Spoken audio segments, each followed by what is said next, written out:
Equity crowdfunding, it seems like a total game changer for startups, right? A way to raise money directly from the people who actually love what you're doing. But here's the thing, it's also a minefield. Seriously, it's full of these hidden traps that can absolutely sink your campaign before you even get started. So today, we're gonna walk through that minefield together and show you where all the dangers are hiding. So let me ask you this. What do you think is the #1 most common mistake people make?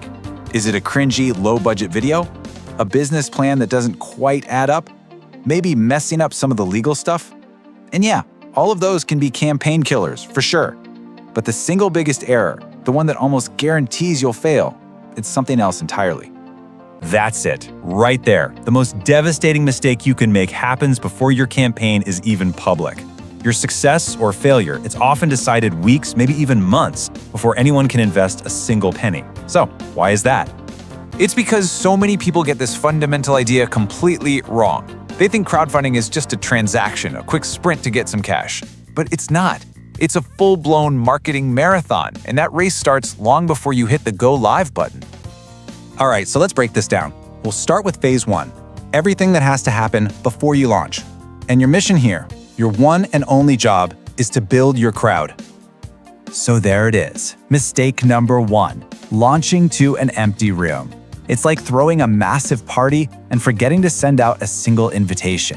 You have to have momentum from day 1, minute 1. And that momentum only comes from having a community that is fired up and ready to invest the second you go live. So how do you actually build this crowd? Well, you start right in your own backyard.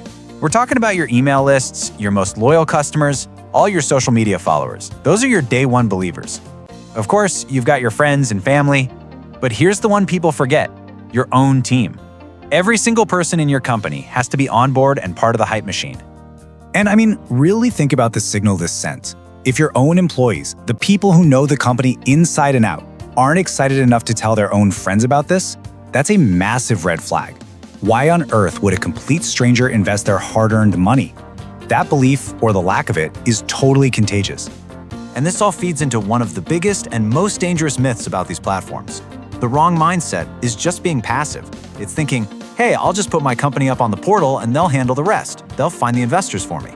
The right mindset is realizing, nope, the portal is just a tool. It's my job to bring that first critical wave of investors. And you have to get this, because here's the cold hard truth about most funding portals. They won't even think about promoting you to their audience until you've already proven you can raise a ton of money, sometimes up to 100 grand, all on your own. And even then, you can probably only expect about 5 or 10% of your total funding to come from them. And maybe the craziest part, they'll turn around and market other companies, your competition, to the very investors that you worked so hard to bring to their site. It's wild. Okay, so that gets us through the prep phase. Now let's talk about what happens when you're live. Welcome to phase 2, the marketing minefield. This is where the clock is ticking, and you've got to navigate some really tricky rules. One of the first traps you can fall into here are the super strict rules about what you can and can't say. Look, you can and you absolutely should be shouting from the rooftops about your company, your big vision, your amazing product, but, and this is a huge but, you cannot mention the specific terms of the offering, things like your valuation or the price per share, in any of your ads or social media posts. That info has to live only on the official portal page. All right, this next mistake is so common and honestly a little silly.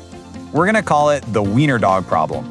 This is what happens when you make potential investors jump through a bunch of extra hoops. You run an ad that sends them to a blog post which has a link to your homepage, which finally has a link to the place where they can actually invest. Seriously, this is just online marketing 101, right? Every single extra click you make someone do is another chance for them to get bored, get distracted, and just leave. Your one and only goal should be to make the path from, ooh, that's cool, to, okay, I'm invested, as short and direct as humanly possible.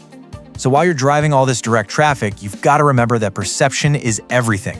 You have to project success. You have to act like you've already won, because that energy, that confidence, it really is contagious.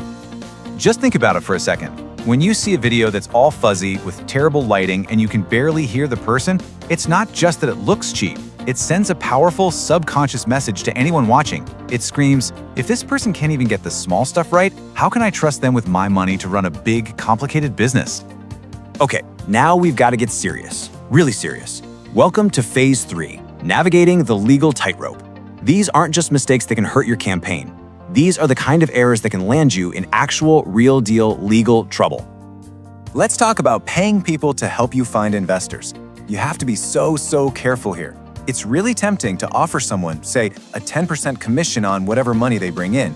But unless they are a registered broker-dealer, that is completely illegal. Same goes for a flat fee per investor. What you can do is pay a marketing agency a flat monthly fee for their services, as long as that payment isn't directly tied to how much money you raise. And speaking of paying people, influencers, this is a huge one. Let me be really clear. Promoting a security is not like promoting a teeth whitening kit. The SEC has incredibly specific and serious rules about how influencers have to disclose that they're being paid. And I promise you, just slapping an #ad on the post is not even close to enough. Look, all of this stuff comes down to one big, scary term: securities fraud.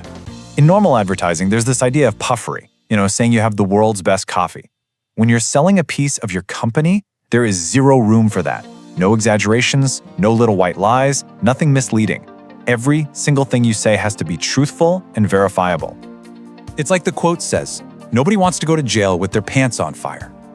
The consequences here aren't just a failed campaign. They're very real. The stakes are just too high to mess around with this.